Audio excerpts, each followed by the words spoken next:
భక్తి జీవితంలో ప్రయాస అనేది తప్పకుండా మనం పడాలి. దేవుడు చెప్తున్నమాట. అక్కడ ఉన్న మాట ఏంటంటే, ప్రయాసపడటం అన్న పదానికి వాస్తవానికి ఏ పదం పలికారంటే ప్రసవేదన పడండి అని చెప్పారు. ప్రేమ కలిగి ఉండటానికి అంటే భక్తి తేలికగా చేసేది కాదు, చేయమని కూడా చెప్పటం లేదు, ప్రయాసపడమని చెప్తున్నాడు దేవుడు.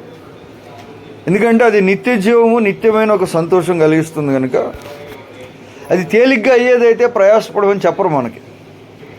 ఈ లోకంలో మొట్టమొదటి ప్రయాస అనే పదం మనం చూస్తే ఆదికాండం 35:17 ఆదికాండం 35:17 అసలు వాస్తవానికి మనుషులు దేనికి ఈ లోకంలో ప్రయాస అనేది ఉంది.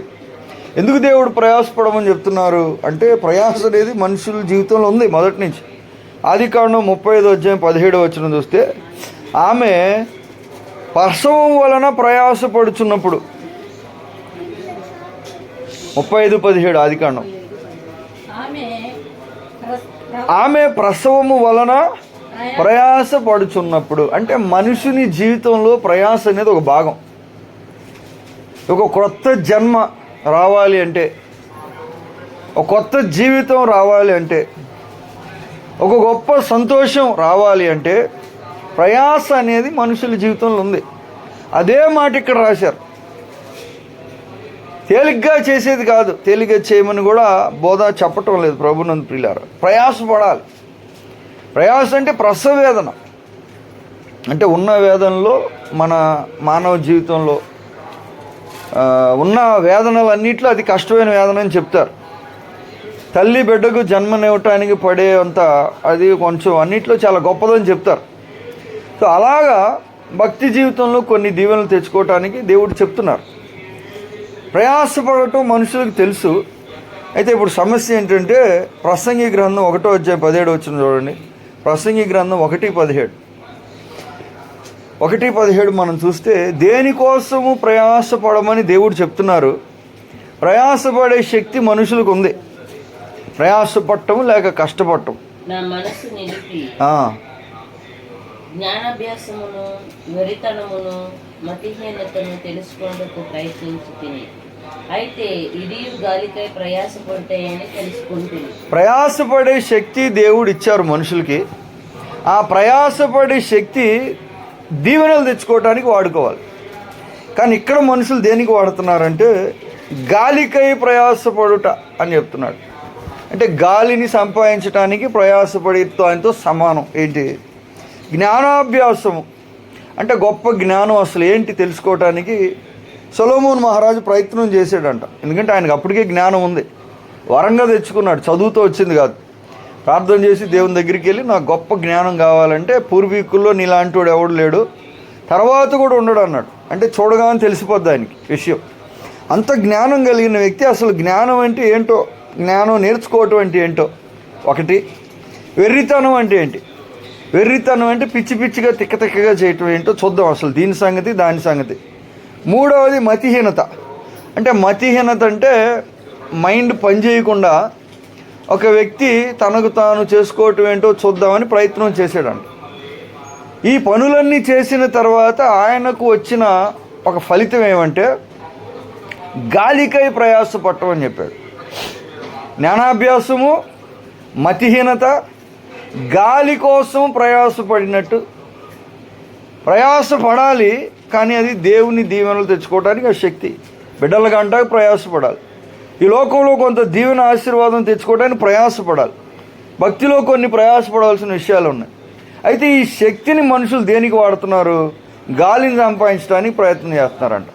జీవితం అంతా ప్రయాసపడి గాలిని ఎవరైనా సంపాదించగలరా? గాలిని చేత్తో పట్టుకోలేం, గాలిని బ్యాంకులో పెట్టుకోలేం, గాలికి మనం ఒక పరిమితి పెట్టలేము, గాలిని మనం దానంగా ఎవరికి ఇవ్వలేము, ఆస్తిగా కూడా ఏవి చేయలేము. దాన్ని గాలిని పీల్చుకోవటం వదలటం తప్ప ఎక్కువసేపు పెట్టుకోలేము కూడా. పీల్చుకుని 10 నిమిషాలు పెట్టుకోగలమా? ఉండదు. లోపల గాలికై ప్రయాసపడటం మనుషులు చేస్తుంది. ఇర్మియా గ్రంథం 9:5 చూడండి. ఇర్మియా గ్రంథము 9:5.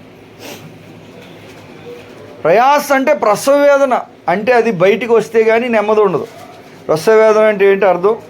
ప్రసవ వేదన అంటే ఇంకా బిడ్డ టైం వచ్చినప్పుడు, ఇంకా బయటికి వచ్చే సమయం వచ్చినప్పుడు, ఇంకా ఆ బిడ్డను బయటికి తీసుకొస్తే కానీ నెమ్మది ఉండదన్నమాట. అలాంటి పని చేస్తున్నారంట మనుషులు. ఏ విషయంలో?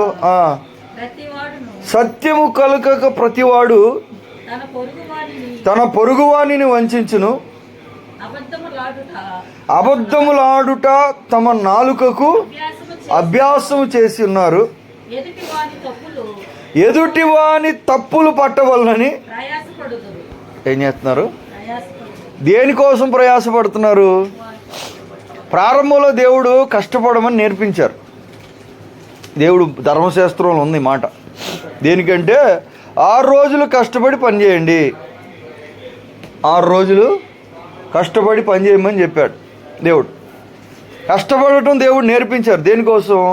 ఈ లోకంలో మీరు ఆహారం సిద్ధపరచుకోవటానికి పని 6 రోజుల్లో దేవుడు చెప్పింది అది. తర్వాత మనుషులు ఇది చెప్పలేదు, చెప్పిందేమో అది, దాంతోపాటు వీళ్ళు కొన్ని నేర్చుకున్నారు. ఎదుటివాని తప్పులు పట్టాలని ప్రయాసపడుతున్నారంట. అంటే ఒక మనిషి గురించి మాట్లాడాలంటే ఆ మనిషిలో ఏమేమి తప్పులు ఉన్నాయి అసలు, ఈ పట్టుకోవటానికి ఏం చేస్తున్నారు? ప్రయాసపడుతున్నారంట. దేనికోసం అంటే తేలిగ్గా పట్టలేకపోతున్నారు. తేలిగ్గా పట్టడానికి కుదరకపోయినా కొన్ని తేలిగ్గా తెలిసిపోతాయి. తేలికైన తప్పులు ఇవి చూస్తేనే అర్థం, దాన్ని పెద్ద కష్టపడగలరు, తప్పు కదా. అలా కనపడటానికి లేకపోయినా ఏదో పట్టుకోవాలని పోయి ఎవరి వాళ్ళు పట్టుకుంటే పర్లాపోని. నాలో ఏం తప్పు ఉంది? దావీదు దేవుని దగ్గరికి వెళ్ళాడు. అయ్యా నాది ఏం తప్పు ఉంది నాకు చెప్పు అన్నాడు. నేను మార్చుకోవాలనుకుంటున్నాను, నాలో దోషం రహస్యంగా ఏముంది నాకు నువ్వు చెప్పు, ఎందుకంటే నిర్దోషంగా నీ సన్నిధిలో నేను ఉండాలి. దావీదు మహారాజు ప్రార్థన, తనలో ఉన్న తప్పులు పట్టుకోవటానికి అది కూడా చేశారు. ఎక్కువ మంది ఏం చేస్తున్నారంట? సత్యము పలుకక అంటే అబద్ధం. పోనీ వాళ్ళు పట్టే తప్పు నిజమా? నిజంగా అవతల ఉందంటే అది అసలు లేనే లేదు. నాలుగు ఈ మనుషులు చేసే పనులు ప్రయాసపడటం అంటే ఇంకా అది పట్టుకుంటే కానీ వాళ్ళకి ఎలాగైతే బిడ్డను బయటికి పంపితే కానీ ఇంకా తల్లికి విశ్రాంతి నెమ్మది, లేకపోతే ప్రాణం పోయినట్టు ఉంటుంది. అలాగ ఎదుటోడి తప్పు పట్టుకోకపోతే ఇంకెళ్ళకి ఎలా ఉంటుంది? ఏదో ఒక తప్పు చెప్పాలన్నమాట, ఏదో ఒకటి పట్టుకొని తప్పు అని అట్టుగానే వాళ్ళకి సాటిస్ఫైడ్గా ఉండదు అమ్మాయి అన్నట్టు. ఇది ప్రయాస. ఇర్మియా గ్రంథం 51వ అధ్యాయం చూడండి. ఇర్మియా 51:58. ఈ శక్తి దేవుడు ఇచ్చాడు మనుషులకి. దేనికోసం ప్రయాసపడాలి? దేనికోసం ప్రయాసపడుతున్నారు? ఇర్మియా గ్రంథం 51:58.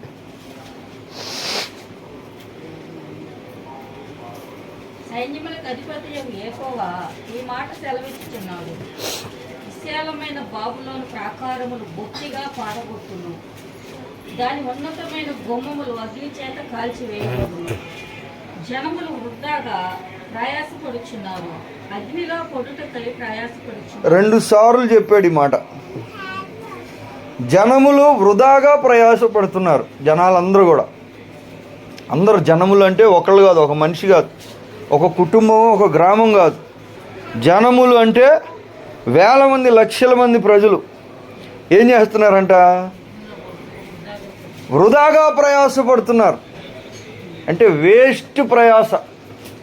ఎంతో కష్టపడి పరుగులెత్తి, ఎంతో ఆలోచన చేసి, నిద్ర మానేసి, మళ్ళీ ఫోన్లో ఆళ్ళు మాట్లాడుకొని, మళ్ళీ పక్కనోడి దగ్గరికి వెళ్ళి ఆడిని కలుపుకొని ఇలా ప్రయాసపడుతున్నారంట. వృధాగా, వేస్ట్గా ప్రయాసపడు. అంటే లాభకరమైన ప్రయాస ఒకటి ఉంది, అది పడట్ల. ఇక్కడ దేవుడు బబులోను కాల్చేస్తానంటున్నాడు. దాన్ని కాపాడటానికి వీళ్ళు ప్రయాసపడుతున్నారు. ఈ ప్రయాస వల్ల వాళ్ళకి వచ్చేది ఏంటంటే అగ్నిలో పడుటకై ప్రయాసపడుతున్నారు. దేనికోసం కష్టపడుతున్నారు? ఎలాగైనా మేము అగ్నిలో పడాలన్నట్టుగా ఉంది వాళ్ళు చేసేది. అగ్నిలో పడటానికి ఎవరైనా ప్రయాసపడతారా? అందరూ అదే పడుతున్నారు అంటున్నాడు దేవుడు. అందరూ అదే పడుతున్నారు. తప్పించుకోవటానికి ప్రయాసపడాలి. ప్రజలు దేనికోసం ప్రయాసపడుతున్నారు? అగ్నిలో పడుటకై ప్రయాసపడుచున్నారు. ఈ ప్రయాస అంతా వాళ్ళను అగ్నిలో పడేస్తుంది, అంటే నరకానికి తీసుకెళ్తుంది. దేవుని మహా ఉగ్రతకు వాళ్ళని గురి చేస్తుంది. ఈ కష్టం అంతా లాస్ట్కి వేస్ట్ ప్రయాస, లైఫ్ అంతా వేస్ట్ అయిపోద్ది. ఎంతో ప్రయాసపడి వాళ్ళు. హబక్కూకు 2:13 చూడండి. హబక్కూ గ్రంథం 2:13 హబక్కూ గ్రంథం 2:13 అంటే భక్తిలో దేనికోసం ప్రయాసపడాలి? భక్తి ప్రయాసతో కూడింది కానీ లాభకరమైంది. తేలిగ్గా రాలేనివి కొన్ని ఉన్నాయి, తేలిగ్గా సంపాదించగలిగినవి కొన్ని ఉన్నాయి. హబక్కూ గ్రంథం 2:13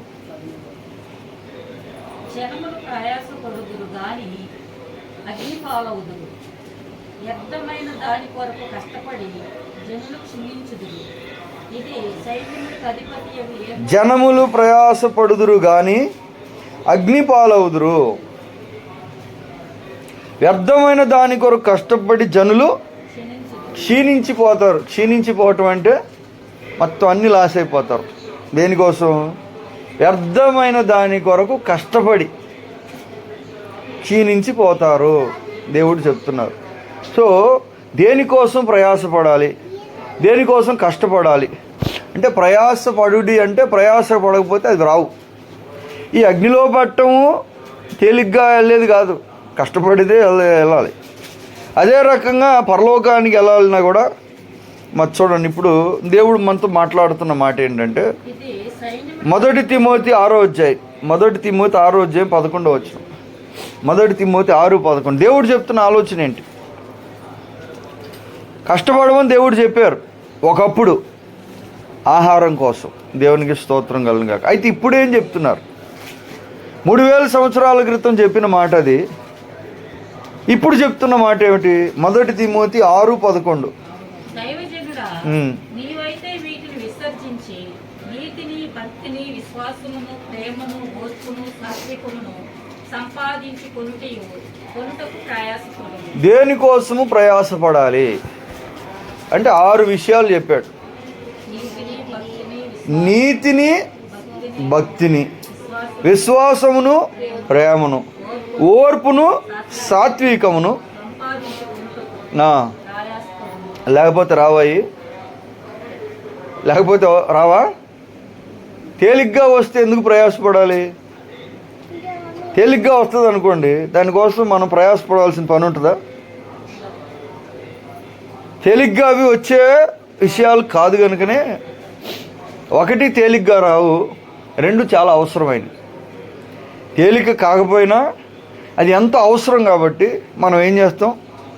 కొన్నిసార్లు తేలికగా పండే పంటలు వేసుకుంటారు కొంతమంది. పంట పెద్ద కష్టపడకుండా పండే పంటలు కొన్ని ఉంటాయి. కొన్ని బాగా కష్టపడితేనే తప్ప తెచ్చుకోలేని పంటలు ఉంటాయి. మరి ఆ కష్టపడితేనే తెచ్చుకోలేని పంటలు ఎందుకు వేసుకున్నారా అంటే ఏం చెప్తారంటే లాభం ఎక్కువ అని అంటారు. లాభం ఎక్కువ కాబట్టి కష్టమైన లాభం ఎక్కువ. అదే ప్రకారంగా ఇక్కడ ప్రయాసపడకుండా మనం సంపాదించుకోగలిగిన నీతి విషయాలు కొన్ని ఉన్నాయి భక్తిలో. అదే ప్రకారంగా ప్రయాసపడితే తప్ప రాని విషయాలు ఉన్నాయి. మరి ఇది ప్రయాసపడినా కానీ లాభం మనకి, దీన్ని మించిన లాభం లేదు ప్రభునందు ప్రియులారా. ఎందుకంటే ప్రజలు పడే ప్రయాస అంతా వాళ్ళని నరకానికి తీసుకెళ్తుంది. నరకానికి, అగ్నిలోనికి పడేసే ప్రయాస ఒకటైతే, ఇక్కడ ప్రేమ కలిగి ఉండుటకు ప్రయాసపడుడి అంటే వెంటబడమని ఉంది. ఆ పదానికి అర్థం ఏంటంటే తరిమి పట్టుకోమని చెప్తున్నాడు. ఇక్కడున్న పదానికి అర్థం వెంటబడి మనం ఎలాగైతే దేన్నన్నా పట్టుకోవాలంటే అదేమో పారిపోవాలని ట్రై చేస్తూ ఉంటుంది. వెంటబడి దాని వెనకాల ఎలాగైనా పట్టుకోవాలని ప్రయత్నం చేసేవాళ్ళు. అంటే తప్పించుకునే జంతువుని పట్టుకోవాలనే జంతువు ఎంత చురుకు, వేగం, పట్టుదల, ఎలాంటి ఒక ప్రవర్తన కలిగి ఉంటుందో మీరు కూడా అలా ప్రవర్తించండి అని చెప్తున్నాడు. నీతిని పట్టుకోవటానికి తరిమి తరిమి తరిమి పట్టుకోమంటున్నాడు. కొద్దిగా రాంగ్ స్టెప్ వేసింది అనుకోండి, వెనకాల పరిగెత్తే జంతువు, ముందున్న జంతువు మిస్ అయిపోద్ది. అంతేగా? వెంటబడి పట్టుకునే ప్రయత్నం చూసినప్పుడు అంటుకునే ఆట కూడా ఆడతారు ఒక్కోసారి పిల్లలు. ఒకళ్ళనొకళ్ళు పట్టుకోవాలని, ఒకళ్ళేమో తప్పించుకోవాలని, ఒకళ్ళేమో తప్పించుకోనివ్వకుండా మనం పట్టుకోవాలని. ఇలాంటి పోటీలో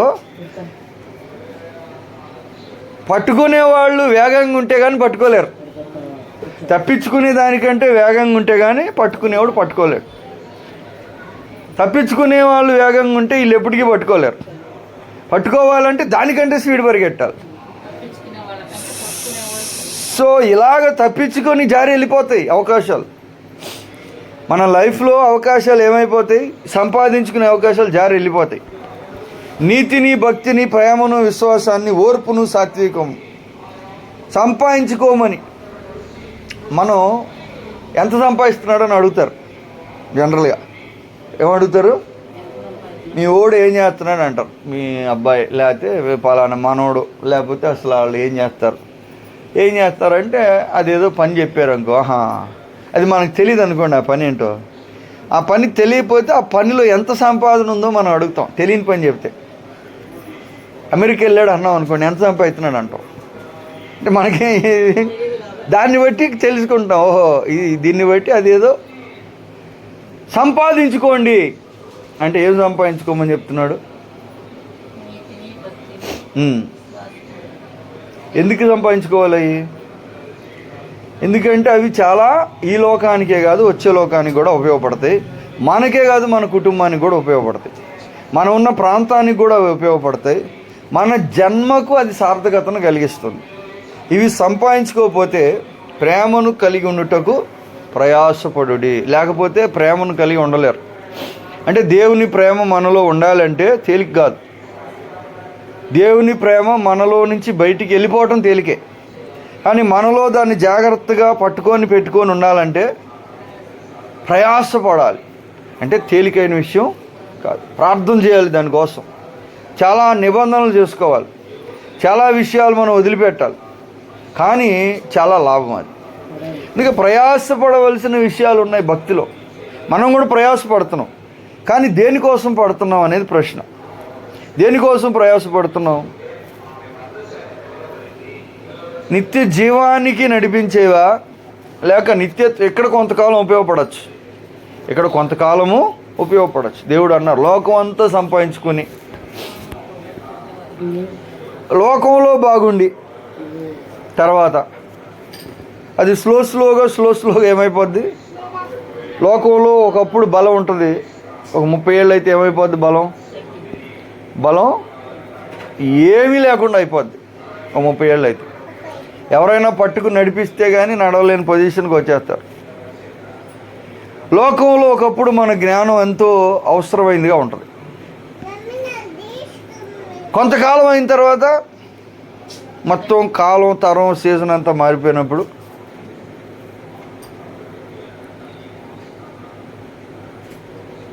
కొన్ని సందర్భాల్లో మనుషులు మనం ఉండాలి అనుకుంటాం. అలా గడిచే కొద్దీ కొంతకాలం అయ్యాక మన గురించి ఏమనుకుంటారు? నువ్వు ఉండాలి, నువ్వు రావాలి అన్నోళ్ళు కొంతకాలం అయిపోయిన తర్వాత ఏమంటారు? 40 ఏళ్ళు అయిపోయింది అనుకోండి, అప్పుడు ఏమంటారు మనల్ని?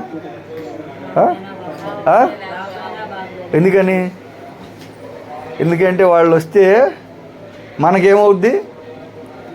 బాగా బలంగా, ఆరోగ్యంగా బాగున్న వాళ్ళు వస్తే మనకు ఇబ్బంది ఉండదు కాబట్టి రావాల్సిందే నువ్వు అంటాం.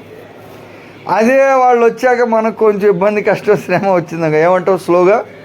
సో ఈ లోకం ఎంత బాగా ఉన్నా అది పర్మనెంట్ కాదు. ఎందుకు దీన్ని సంపాదించుకోవటం జ్ఞానం కాదు అని దేవుడు చెప్తున్నారంటే, మరి భూమి మీద బాగుంటుంది కదా అంటే భూమి మీద బాగుంటుంది, కానీ ఎంతకాలం ఉంటుంది? శాశ్వతంగా ఏమి ఉండదు. అందం ఉంటుందా? స్లోగా వెళ్ళిపోద్ది. ఆరోగ్యం ఉంటుందా? వెళ్ళిపోద్ది. జ్ఞానం ఉంటుందా? జ్ఞానం ఉంటుంది, కానీ అది వాడలేని పరిస్థితి వస్తుంది. ఇలా స్లోగా ఏం జరుగుతుందంటే ఇక్కడ పోనీ తేలిగ్గా వస్తాయా? తేలిగ్గా రావు. మళ్ళీ డబ్బు సంపాదించాలంటే తేలిక కాదు, ఏవి సంపాదించాలన్నా తేలికేం కాదు. వాటికి కొంచెం కష్టం, శ్రమ పడాలి, కానీ పర్మనెంట్గా ఉండవయి. ఇది ప్రాబ్లం. దీంతో నిజమైన వివేకం ఏంటంటే ముందు నిత్య జీవాన్ని సంపాదించుకోవాలి. దేవుని రూపాన్ని మనం సంపాదించుకోవాలి. దేవుని దగ్గర మంచి మెప్పు సంపాదించుకోవాలి. దానికోసం ఏం చేయాలి? ప్రయాసపడాలి. దానికోసం ప్రయాసపడాలి. కొన్నిసార్లు మనం చేసేది అజ్ఞానం, అవివేకం అనిపిస్తుంది ప్రజలకి. తర్వాత అదే జ్ఞానం అని ప్రజలు చెప్పచ్చు. రోమాపత్రిక చూడండి, 9వ అధ్యాయం 16 వచనం. ప్రభునందు ప్రియులారా, రోమాపత్రిక 9:16. ఇంకొక మాట కూడా ఉంది ఇక్కడ, 9:16.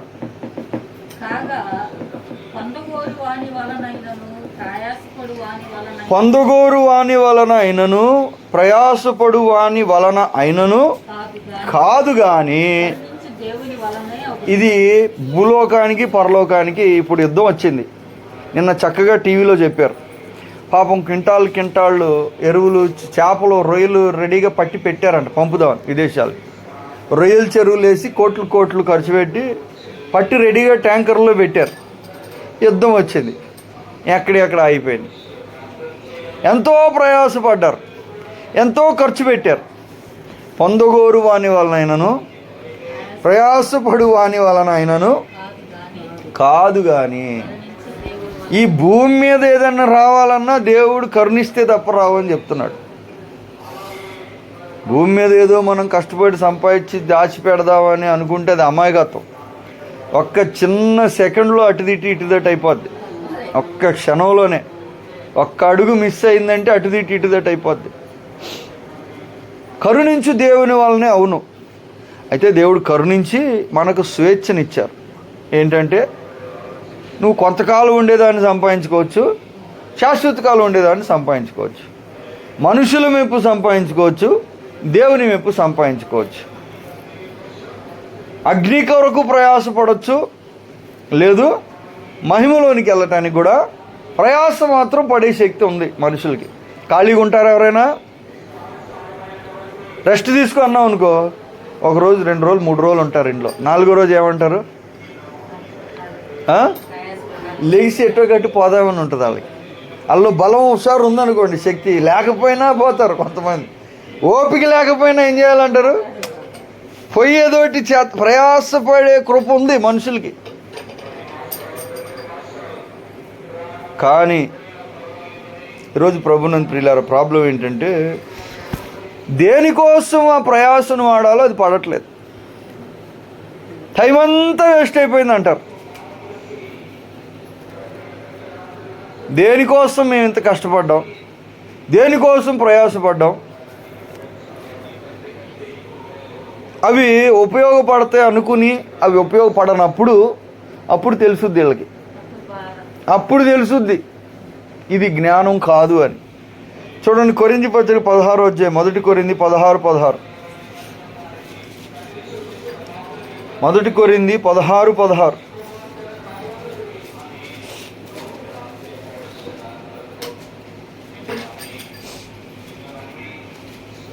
కాబట్టి సహోదరులారా,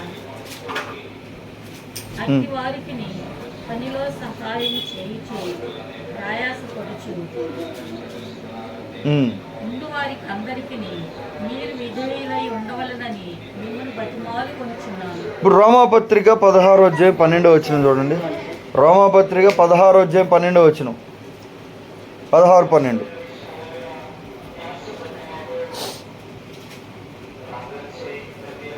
ప్రభువునందు ప్రయాసపడు కృపైనాకును త్రిఫోసాకును వందనములు. ప్రియురాలకు పెర్సీసునకు వందనములు. ఆమె ప్రభునందు బహుగా ప్రయాసపడెను.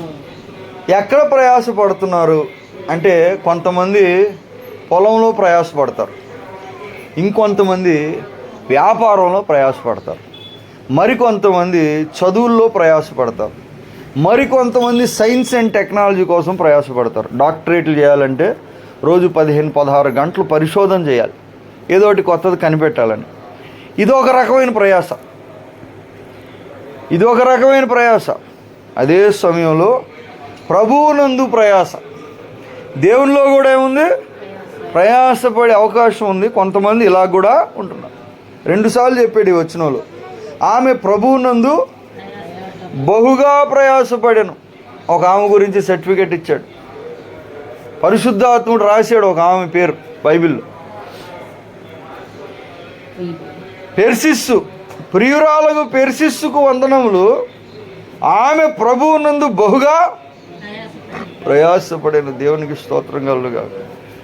లోకంలో ప్రయాసపడచ్చు, దేవునికి వెలుపట ప్రయాసపడచ్చు. కొంతమంది కష్టమంతా మనుషుల కోసం పడతారు, వాళ్ళు హ్యాండ్ ఇస్తారు. నిన్న ఒక ఆయన సాక్ష్యం చెప్తున్నాడు పాస్టర్ గారు. రాజకీయాల్లో తిరిగి హైట్ తక్కువ ఉన్నాడు మనిషి, పొట్టిగా ఉన్నాడు, పెద్దగా హైట్ ఏం లేడు. రాజకీయాల్లో తిరిగి ఎనీ టైం కత్తులు, తుపాకులు, బాంబులు ఆయన దగ్గర ఉండేయంట. రాజకీయాల కోసం ఎంతో ప్రయాసపడ్డాడు. లాస్ట్కి రాజకీయాల గొడవల్లో కేసుల్లో ఇరుక్కుపోయి జైలుకి వెళ్ళిపోయాడు. మర్డర్ కేసులు అయిపోయినాయి, చేశారు కోపంతో. ఎంతో ప్రయాసపడ్డాడు మనుషుల కోసం. కానీ జైల్లో పడిన తర్వాత అతని శిక్షను అతను అనుభవించేటప్పుడు మనుషుల కోసం పడిన ప్రయాస వ్యర్థమని ఆయనకు. ప్రభువునందు ప్రయాసపడెను. సో దేవునిలో ప్రయాసపడుతున్న ప్రజలు కొంతమంది ఉన్నారు. దేవునిలో ప్రయాసపడినప్పుడు దేవుని సంబంధించిన, ఎలాగైతే పొలంలో కష్టపడితే పొలంలో పంట వస్తుందో, చదువులో కష్టపడితే చదువులో పంట వస్తుందో, దేవునిలో కష్టపడితే దేవునిలో పంట మనకు వస్తుంది. సో కొందరు అలాగా, కొందరు ఇలాగ ఉన్నారు. కొలస్సీ పత్రిక 1:29 వచ్చింది చూడండి. కొలస్సీ 1:29. మరి పొలంలో అంటే కొంచెం ప్రయాసపడటం మనకు తేలిగ్గా ఉంటుంది, అలవాటు. మరి దేవుల్లో పడాలంటే ఎలాగా? కొలస్సీ 1:29. నాలో బలముగా కార్యసిద్ధి కలుగు చేయు ఆయన క్రియాశక్తిని బట్టి నేను పోరాడుచు ప్రయాసపడుచున్నాను. ఆయన క్రియాశక్తిని బట్టి నేను పోరాడుచు ప్రయాసపడుచున్నాను. ఎవరైనా దేవునిలో ప్రయాసపడాలని ముందు ఒక తీర్మానం తీసుకొని కానీ ఉంటే ప్రయాసపడటానికి దేవుడు సహాయం చేస్తున్నారు. మరి చూడండి, దేవునిలో ప్రయాసపడటం నాకు రాదు, దేవునిలో ప్రయాసపడటం అంటే ఏమిటి అన్న విషయం దేవుడే నేర్పిస్తున్నాడంట. ఇక్కడ ఏం చెప్తున్నాడంటే, ఆయన క్రియాశక్తిని బట్టి నేను పోరాడుచు ప్రయాసపడుచున్నాను. పౌలు గారు సంఘాన్ని నాశనం చేయాలని ట్రై చేసిన వ్యక్తి. అలా చేసిన వ్యక్తి సంఘాన్ని కట్టడానికి తన ప్రాణాన్ని అర్పించాడు. ఎందుకయ్యా నువ్వు ఇలా చేసావంటే, ఆయన క్రియాశక్తి, దేవుని క్రియాశక్తి నాలో వచ్చి నేను ప్రయాసపడుతూ పోరాటం చేయటానికి నాకు సహాయం చేసింది. కనుక మనం కానీ మన చిత్తాన్ని దేవునికి ఇప్పుడు చెప్పాడు, ప్రేమ కలిగి ఉంటే ప్రయాసపడండి. నేనైతే కఠినమైన మనిషిని, నాకు చేత కాదు, కానీ నువ్వు చెప్పావు కాబట్టి నేను ప్రయత్నం చేస్తా అని మనం ప్రార్థన చేస్తూ, ఎలా చేయాలని మనకు తెలిసిన కొన్ని పనులు మనం చేస్తూ, ఇంకా దేవుని శక్తి సహాయం పొందమని మనం కనిపెడుతుంటే దేవుడు సహాయం చేస్తారు. మానవునికి దేవుడు స్వేచ్ఛనిచ్చారు, దాన్ని తీడు. అయ్యా నేను తప్పు పనులు చేయటానికి నేను ప్రయాసపడతానంటే దానికి కూడా అవకాశం ఉంది. కొంతమంది ఎన్నో చెడు పనులు చేయటానికి ప్రయాసపడుతున్నారు. కొంతమంది మనుషులను మత్తుకు అలవాటు చేయటానికి మాదక ద్రవ్యాలు, డ్రగ్స్ అలవాటు చేసి డబ్బులు తీసుకొని వీళ్ళు బాగుండి వాళ్ళ నాశనమైన పర్లేదని కొత్తవి తయారు చేస్తున్నారు. ఎంతో కష్టపడతారు దానికోసం. అవకాశం ఉంది మానవునికి, స్వేచ్ఛను ఎలాగైనా వాడుకోవచ్చు. దేవునిలో ప్రయాసపడటానికి మనం స్వేచ్ఛను దేవునికి ఇస్తే దేవుడు సాయం చేస్తాడు అని అర్థం చేసుకోండి. భక్తిలో ప్రయాసపడవలస్తే తప్ప సంపాదించలేని కొన్ని ఉన్నాయి, అవి సంపాదించుకోమని చెప్తున్నాడు. అదంతా ఈ టైంలో అయిపోవాలి. ఏ టైంలో అయిపోవాలి? మనకి ఎంత టైం ఉందో అంత టైంలో అయిపోవాలి. ఇప్పటికే చాలా టైం అయిపోయింది, దాంట్లో ఎంతో ప్రయాసపడి ఎంతో కష్టపడ్డాం. ఓ తల్లిగారు చెప్పింది నాతో, చెప్పాను ఇంతకుముందు కూడా మీకు. ఆమె చక్కగా ఉంది, బాగా మనిషి, బాగా నీట్గా శుభ్రంగా ఉంది, బాగా చదువుకున్న వ్యక్తి, బాగా డబ్బున్న వల్ల కనపడుతుంది. హైదరాబాద్లో ఎవరినో కలవటానికి వెళ్ళాను నేను మాస్టర్ గారిని. అక్కడ బయట కూర్చుంది, ఆయన గది బయట, నేను అక్కడే కూర్చున్నాను ఆయన కలవటానికి. నన్ను అడిగింది, నువ్వు ఎవరయ్యా అంది. అమ్మ నేను పాస్టర్ గారిని అన్న. ఇది 20 సంవత్సరాల క్రితం కథ. నేను పాస్టర్ గారినమ్మా, చదువు అప్పుడైంది, నేను కలుద్దామని వచ్చాను అయ్యగారిని అన్న. సరే నా కోసం ప్రార్థన చేయండి. చేస్తా అన్న. దేనికోసం చేయాలన్నా అని ఏడవటం మొదలెట్టింది. నాకు భయం వేసింది. ఇదేంద్ర నాయన, నేను అడిగితే నా పక్కన కూర్చుని ఏడుతుంది. నేనేమన్నాను కదా, ఎందుకమ్మా ఎందుకు ఏడుస్తున్నావు అంటే, దేవుడు గొప్ప దేవుడో నాకు తెలియదయ్యా అంటుంది. ఏంటమ్మా దేవుడు గొప్ప దేవుడు అని తెలియ ఏంటమ్మా అంటే, ఏం లేదు, మా ఆయన పెద్ద ఉద్యోగం, నాకు 2 ఆడపిల్లలు, 2 అమెరికా వెళ్ళి సెటిల్ అయిపోయారు, మా ఆయన చనిపోయాడు. ఇప్పుడు నాకు ఎవరు లేరు. ఇప్పుడు నా టైం అయిపోయింది, నా వయసు అయిపోయింది, నా బలం అయిపోయింది. నాకు ఏదైతే ముఖ్యంగా ఉన్నారో వీళ్ళంతా వెళ్ళిపోయారు. ఇప్పుడు ఎవరు లేరు. ఇప్పుడు ఏం లేదు. ఇప్పుడు దేవుణ్ణి వెతకటానికి, దేవుణ్ణి మెప్పించటానికి, దేవుణ్ణి సంపాదించడానికి నాకున్న ఛాన్సులన్నీ పోయినాయి. ఎవరి కోసమైతే కష్టపడ్డానో వాళ్ళు ఇప్పుడు లేరు. పోనీ ఆ కష్టపడినందుకు దేవుణ్ణి నేను సంపాదించుకున్నాను, ఆరోగ్యం కూడా పోయింది ఇప్పుడు. అంటే పెద్ద భక్తిగా లేదు, తెలుసు దేవుడి గురించి, కానీ పట్టించుకోవాలి. అప్పుడు డబ్బులు బాగున్నాయి, ఆయన ఉన్నాడు, పిల్లలు, ఏవో చేసిందో తెలియదు, అన్నీ పోయినాయి. అన్నీ పోయేటప్పటికి ఇప్పుడు వచ్చి ఏమంటుంది, గొప్ప దేవుడని నాకు తెలియదు అంటుంది. తెలుసు, కాకపోతే నా పరిస్థితి ఇలా అయిపోద్దని ఊహించాల. ఇంకా ఏదో టైం ఉంది, ఇంకా చేయొచ్చులే అనుకుందాం మరేమన్నా. కనుక ఇక్కడ మనం గ్రహించిన విషయం ఏంటంటే, ప్రభువుని ప్రియులారా, మనుషులు ప్రయాసపడవలసినప్పుడు ప్రయాసపడకుండా సమయాన్ని పోగొడుతూ తర్వాత శాశ్వతమైన ఒక ప్రయాస తెచ్చేసుకుంటున్నారు. నరకంలో వాళ్ళు ఒక్క అవకాశం కోసం అడుగుతున్నారు. ఇది బైబిల్లో ఉన్నమాట. నరకంలో ఉన్నవాళ్ళు ఒక్క అవకాశం కోసం అడుగుతున్నారు. ఒక్క నీటి బొట్టు నా నాలుక పడితే చాలు అని, బొట్టు అన్నాడు, లీటర్ బాటిల్ అనలా, ఒక్క బొట్టు నా నాలుక మీద పడితే నాకు చల్లగా ఉంటుంది కదా అన్న ఒక ప్రార్థన చేస్తున్నారు. పరలోకంలో జీవనది ప్రవహిస్తుంది.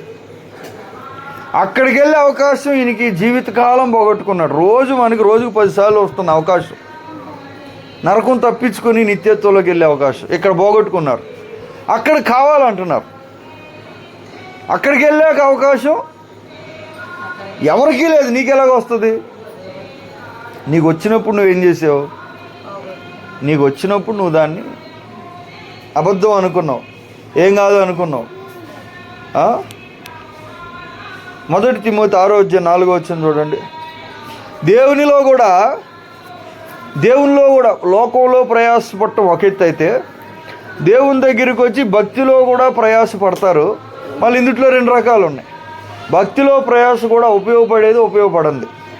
1 తిమోతి 6:4-5 చూడండి. 1 తిమోతి 6:4-5 కలిగి సత్యహీనులై దైవభక్తి లాభ సాధనము అనుకొను మనుషుల వ్యర్థ వివాదములను కలుగుచున్నవి. దేవునిలో ఇంకొక రకం ఉన్నారు. మళ్ళీ కొంతమంది లోకంలో ప్రయాసపడతారు, కొంతమంది దేవుని దగ్గరికి వచ్చాక యేసుక్రీస్తు యొక్క ఆరోగ్యకరమైన వాక్యములను, అంటే దైవభక్తికి అనుగుణ్యమైన బోధన అంగీకరింపక, అంటే దేవుని భక్తికి ఏది అనుకూలమో ఆ బోధన అంగీకరించకుండా భిన్నమైన బోధ చేస్తూ ఉంటారంట కొంతమంది. అంటే ఏం కాదులే అంటారు, భక్తి అన్నట్టుగా ఉంటుంది, కానీ అది వాస్తవానికి దైవభక్తికి అనుగుణమైంది కాదు. పూర్తిగా లోకంలో ఉండరు, మళ్ళీ దేవునిలోకి వచ్చి దేవునికి అనుకూలంగా ఉండరు. అనుగుణమైన బోధన అంగీకరింపక తర్కములు, అంటే ఏదో వాగ్వాదములు, అనవసరమైన విషయాల గురించి వాదనలు పెట్టుకొని, ఇది భక్తి ఎలా చేయాలి, ఇది కరెక్టా కాదా, అలాంటి వాళ్ళు అని ఏమేమో వాళ్ళు వ్యర్థముగా ప్రయాస దేవునిలో కూడా పడుతున్నారంట. చూడండి, ఇప్పుడు లోకంలో వ్యర్థంగా ప్రయాసపడుతున్నారు, అగ్నికి వెళ్ళిపోతున్నారు. గాలికాయ ప్రయాసపడుతున్నారు జ్ఞానులు ఫిలాసఫీ, శాస్త్రం, సైన్స్, గాలికాయ ప్రయాస. మనుషులు కొంతమంది పాపం చేసి అగ్నికాయ ప్రయాస. ఇటు దేవుని దగ్గరికి వచ్చి భక్తిలో ఏం చేస్తున్నాడంట, వ్యర్థముగా ప్రయాసపడుచు గర్వాంధుడగును, గర్వంతో నిండిపోతున్నారంట కొంతమంది. అంటే దేవుని భక్తికి అనుగుణ వాదాలు కలిగటం, అనవసరమైన వాదోపవాదాలు, ఆర్గ్యుమెంట్లు, ఏదో తెలుసు అన్నట్టుగా వాళ్ళు చేసి దీనివల్ల ఏం జరుగుతుందంటే వీటి మూలముగా అసూయ, కలహము, దూషణ, దురనుమానం, చెడిపోయిన మనస్సు కలిగి సత్యహీనులై దైవభక్తి లాభ సాధనము అనుకుని మనుషులు వ్యర్థ వివాదములు.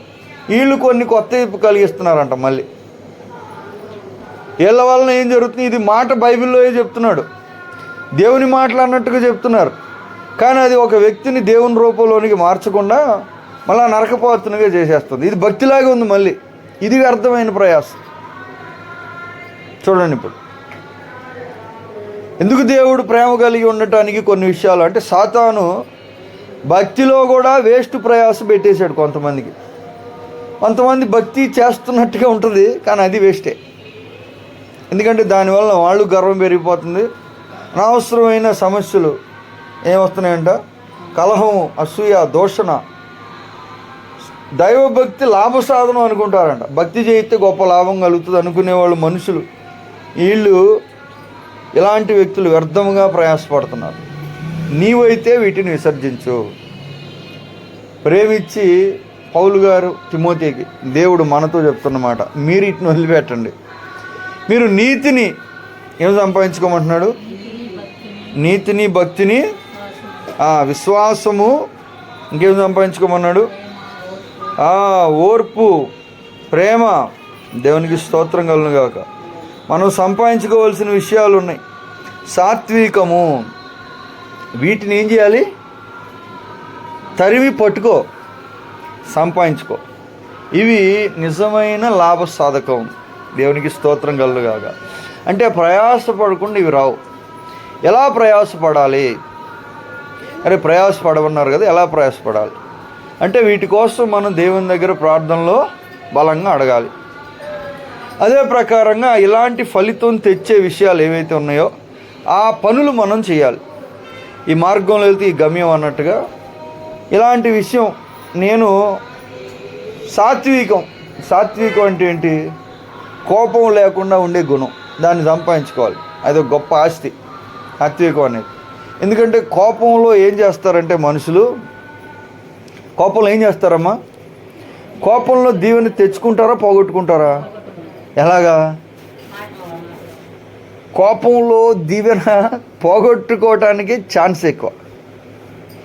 వాస్తవానికి కయ్యను కోపంతో ఏం చేశాడంటే తమ్ముడిని చంపాడు కూడా. కోపంతో మర్డరే చేశాడు. దానివల్ల ఏమైంది? భూసారం పోగొట్టుకున్నాడు. భూమి అతనికి బతికినంతకాలం తిండి ఇవ్వదని చెప్పాడు దేవుడు. నువ్వు ఎంతన్నా కష్టపడి భూమిలోంచి ఒక్క గింజ కూడా నువ్వు తీసుకో, భూసారం పోయింది అతను బతికినంతకాలం. మరి భూమి నుంచి తిండి భూమి నుంచి తప్ప రాదు కదా. మరి వీడికి తిండి భూమి ఇవ్వదు. మరి ఎలా బతకాలి అంటే ఎవరైనా తిండి సంపాదించుకుంటే వాళ్ళ దగ్గర ఇతను సంపాదించుకోవాలి. ఎవరైనా భూమి నుంచి తిండి సంపాదించుకుంటే ఈడిపోయి వాళ్ళ దగ్గర కష్టపడి తిండి సంపాదించుకోవాలి. పని అన్నా చేయాలి, దొంగతనం చేయాలి, యుద్ధం అన్న చేయాలి వాళ్ళతోటి. ప్రశాంతంగా భూమి సారం కోపంతో పోగొట్టుకున్నాడు భూసారం. కోపం కొన్నిసార్లు దేవుడు చెప్పాడు అంటే కోపం జయించడానికి ప్రయత్నం చేయండి. మోషే లేవి గోత్రానికి చెందిన వ్యక్తి. లేవి గోత్రికుడు ఇల్లు అంతట్లో భూమి అంతట్లో సాత్వికుడు అంట. మోషే చాలా సాత్వికం వచ్చేసింది ఆయనకి. కానీ ఆయనలో కోపం, వాళ్ళ కుటుంబంలో కోపం ఉంది. కోపం ఉన్నప్పుడు ఆయన ఏం చేసిండు? ఒకసారి ప్రజల మీద కోపంతో ఏం చేశారంటే దేవుడు పలకలు ఇచ్చారంట. దేవుడు చేవ్రాతతో రాసిన రాతి పలకలు భూమి మీద దేవుడు చేత్తో రాశాడు. ఒకే ఒక్కటి చేత్తో రాసింది దేవుడు భూమి మీద. మిగతాన్ని మాటతో చేశాడు. చేత్తో ఒకటే రాశాడు 10 ఆజ్ఞలు. ఈ 10 ఆజ్ఞలు చేతబట్టుకొని కిందకు వస్తుంటే కింద జనాలు వ్యతిరేకంగా చేసేటప్పటికి కోపం వచ్చి వాటిని ఏం చేశాడంటే వాటిని బండి నేలకేసి పగలగొట్టాడంట. చూడండి ఇప్పుడు దేన్ని పగలగొట్టాడు? కోపంతో ఏం చేశాడు? కోపం వచ్చి ఇట్టి చూసి ఇట్టి ఏం చేస్తారు? ఇక ఏది దొరికితే పగలగొడతారు. కోపం వచ్చినప్పుడు మనుషుల్ని కొడితే వాళ్ళు తిరిగి కొడతారు అనుకో మనల్ని. అప్పుడు ఇంక డైరెక్ట్గా వాళ్ళని కొట్టలేదు కానీ కోపంతో ఏదో పగలగొట్టాలి కాబట్టి వస్తువులు పగలగొడతారు. వస్తువుని పగలగొట్టి కూడా కోపం ఇంకా లేదు, ఇంకా తీరలేదు అనుకో, ఇంకా పళ్ళు కొరికి ఏం చేస్తారు, తల చేత్తో టపా టపా టపా టపా తల చేతికేసి బాదుకొని తల గోడకేసి టపామని కొట్టుకుంటారు. ఎందుకు? కోపం వల్ల. అర్థమవుతుందా? ఒకసారి యేసు బండతో మాట్లాడితే బండ నీకు నీళ్ళు ఇస్తుందంటే మోషే కోపం వచ్చి రాయితో కొడతాడు. అలా కొట్టడం వల్ల అతనికి ఏం జరిగిందంటే వాగ్దాన దేశంలోకి నువ్వెళ్ళవు అన్నాడు. నువ్వు నడిపించయ్యా అని మోషేకు దేవుడు లక్షల మందిని ప్రజలను ఇస్తే ఆయన అందరినీ నడిపిస్తాకు వచ్చాడు. వాళ్ళు వెళ్తారు, నువ్వెళ్ళవు అన్నాడు. ఇప్పుడు అంటే కోపం ఏం చేసింది? లాస్ చేసింది, నష్టం ఇది. సో అది గొప్ప ఆస్తి. కోపంతో ఏం చేస్తావు? కోపంతో గొడవ పెట్టుకున్నావు, ఏమైపోద్ది? కోపంతో తెలివి ఎంత ఉంటే ఉపయోగం ఏముంది? బాగా ఆస్తి ఉందనుకో ఉపయోగం ఏముంది? కోపంతో ఒక మనిషితో గొడవ పెట్టుకున్నాం అనుకోండి, అప్పుడేమవుద్ది? పార్ట్నర్ గొడవ పెట్టుకున్నాం, పైనోడితో గొడవ పెట్టుకున్నాం అనుకో, పైనోడితో గొడవ పెట్టుకుంటే రాజు దగ్గరికి వెళ్ళి రాజుతో గొడవ పెట్టుకుంటే ఏమవుద్ది? బాగా ధనవంతుడు, బలవంతుడు, జ్ఞానవంతుడు రాజుని పోయి తిట్టాడు అనుకో, ఎవడరా నువ్వు ఏంట్రా అన్నాడు అనుకో, ఏమవుద్ది? మొత్తం పోద్ది ఒక సెకండ్లో. అంటే ఆస్తి. అర్థమవుతుందా మీకు? దీనికోసం ప్రయాసపడటం అంటే ఏం ప్రార్థన అనిపించవచ్చు, కానీ వాస్తవానికి ఇది చాలా గొప్ప ఆస్తి. మా స్నేహితుడు అడిగి పెద్ద అవార్డు ఇచ్చారు, కోపం చేత లేకపోతే ప్రేమ, విశ్వాసం చాలా గొప్ప ఆస్తి. ప్రభునందు ప్రియులారా, విశ్వాసం అనేది చాలా గొప్ప ఐశ్వర్యాన్ని ఇస్తుంది. ఎందుకంటే జ్ఞానము, తెలివితేటలు, మనుషులు ఫెయిల్ అయిన చోట విశ్వాసం పనిచేస్తుంది. శాస్త్రం ఫెయిల్ అయిపోద్ది, శాస్త్రం ఏం చేయలేమంటారు. కరువులో పంటేసి 100 అంతలు తెచ్చుకున్నాడు, విశ్వాసం వల్ల పనిచేసింది. వాస్తవానికి థియరీ, సైన్స్ పనిచేయదు అక్కడ, కరువులో ఏమి రాదు, అని నేను తెచ్చుకున్నాడు విశ్వాసం. సో ఇలాంటి విషయాలు ఈ సంపాదించుకోవటానికి కుదురుతుంది. సంపాదించుకుంటే నష్టం అనుకోకండి, చాలా లాభం. ఈ లోకంలో లాభం, పరలోకం కూడా లాభం. అన్నిటికంటే ముఖ్యమైన లాభం ఏంటంటే నరకం తప్పించుకుంటాం. లాభం ఉండక్కర్లా, నష్టం ఉండకుండా ఉంటే చాలు, నరకం తప్పించుకుంటాం. కనుక ప్రయాస, కొంతమంది అగ్నిలో పట్టడానికి ప్రయాసపడుతున్నారు, ఎంతో కష్టపడి ప్రయాసపడుతున్నారు. వాళ్ళు ఆ కష్టం పడినందుకు మళ్ళీ మనం రెస్పెక్ట్ ఇవ్వాలని కోరుకుంటారు. వాళ్ళు అంత కష్టపడితే ఆ కష్టం వాళ్ళు పడుతున్నందుకు మనం రెస్పెక్ట్ ఇవ్వదు అని చెప్పాడు.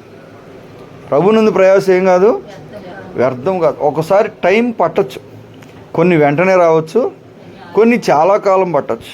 మొన్న సిస్టర్ గారు తీసుకెళ్ళాం సాక్ష్యానికి, మీరు విన్నారు ఆ రోజు రాజేష్ దగ్గర పనిచేసిన ఆమె సాక్ష్యం ఇక్కడ చెప్తే ఇక్కడ తీసుకెళ్ళి అక్కడ సాక్ష్యం చెప్పమంటే చెప్పాం. 24 సంవత్సరాలు చేసిందంట ప్రార్థన, 24 సంవత్సరాలు ప్రార్థన, ఒకరోజు 2 రోజులు కాదు, దీర్ఘకాలం ప్రార్థన చేయాల్సి వచ్చింది. కానీ వ్యర్థం కాల, ప్రార్థన ఫలించింది. టైం పట్టచ్చు ఒక్కోసారి, కానీ వ్యర్థం కాదు. ప్రభువునందు పడిన ప్రయాస వ్యర్థము కాదు. నిన్న వస్తున్న మీటింగ్ల గురించి సాక్ష్యం చెప్తున్నాడు రమేష్ అన్న గారు. ఏం సాక్ష్యం చెప్పాడంటే అమరావతికి అయితే ఒక తరమే పట్టింది, కానీ వేస్ట్ కాదు. నీకు రోజు ప్రభునందు ప్రియులారా, మనము ప్రయాసపడే కృప పొందాం. మీరందరూ పడగలరు, ఓపిక లేకపోయినా ఓపిక తెచ్చుకొని, మనసు లేకపోయినా ప్రయాస పడగలం. పిల్లలను పెంచాలంటే ప్రయాస, పొలం పండించాలంటే ప్రయాస, ఒక్కోసారి బతకాలంటేనే ప్రయాసలాగా ఉంటుంది. కానీ ఈ ప్రయాసపడే కృప మనం దేవునిలో కానీ వాడుకోగలిగితే, కొంతమంది వేస్ట్గా వాడుతున్నారు. ఎంతో కష్టపడి తప్పులు చేయటానికి, ప్రయాసపడుతున్నారు. సినిమా తీయాలంటే తపస్సు, మేము చూసాం. సినిమా ఊరికి తీయలేరు, తపస్సు చేస్తే కానీ సినిమా తీయలేరు. తిండి ఉండదు, నిద్ర ఉండదు, ఆహారం ఉండదు, వాడికి రెస్పెక్ట్ ఉండదు, ఏముండదు. మహాయుద్ధం చేసి తీయాలి, కానీ దానివల్ల ఉపయోగం ఉంది? ఏం ఉపయోగం లేదు. జనాలు ఇంకా చెడిపోతారు, పెద్ద మంచి ఏం లేదు కదా. కనుక ప్రయాసపడే కృప దేవుడు ఇచ్చారు మనుషులకి, కానీ అది దేవుణ్ణి సంపాదించడానికి, దేవునిలో ఉన్న వాటిని సంపాదించడానికి వాడుకోగలిగితే మనం చాలా ధన్యులు అవుతాం. లేనట్లయితే ప్రభునందు ప్రియులారా, అవకాశం కోల్పోయినట్టే. బైబిల్ చెప్తుంది పరలోకం నరకం అని ఉన్నాయి. అక్కడికి వెళ్తే మాత్రం ఛాన్స్ రాదు. అక్కడ ఏమీ లేదని చెప్పాడు. చేయటానికి నీ చేతికి వచ్చిన ఏ పనైనా ఏమని చెప్పాడు? పూర్ణ బలంతో చెయ్యి, ఎందుకంటే నువ్వు వెళ్ళే చోట ఏమీ లేదని ఉంది. ఇక్కడ నీ బలమంతా వాడి పని చేయొచ్చు, బలమంతా అరిసి తిట్టచ్చు, ఎవరి మీద కేకలు పెట్టచ్చు, గొంతంతా పెట్టి గట్టిగా అరిసి అని ఎవరినైనా తిట్టచ్చు, అదే గొంతుతో స్తుతించవచ్చు బలవంతా. అక్కడ వెళ్ళే చోట ఇవేం లేవు. కనుక ప్రేమ కలిగి ఉండటానికి ప్రయాస తేలిగ్గా రావు, కానీ ఛాన్స్ ఉంది. వస్తే చాలా లాభం, లేదంటే ప్రభునందు ప్రియులారా మనం వృధాగా ప్రయాస, గాలికే ప్రయాస అనే మాటలు ఉన్నాయి. సో ఇలాంటి ఒక విషయాలు చెప్తున్నారు కనుక ఒక తీర్మానం తీసుకోవాల్సిందిగా మరి దేవుని ప్రేమను బట్టి మనం చేస్తూ నా మాటలు నేను ముగిస్తున్నాను. మనము దేవునిలో ప్రయాసపడి శ్రేష్టమైన జీవితం పొందుదాం గాక. ఆమె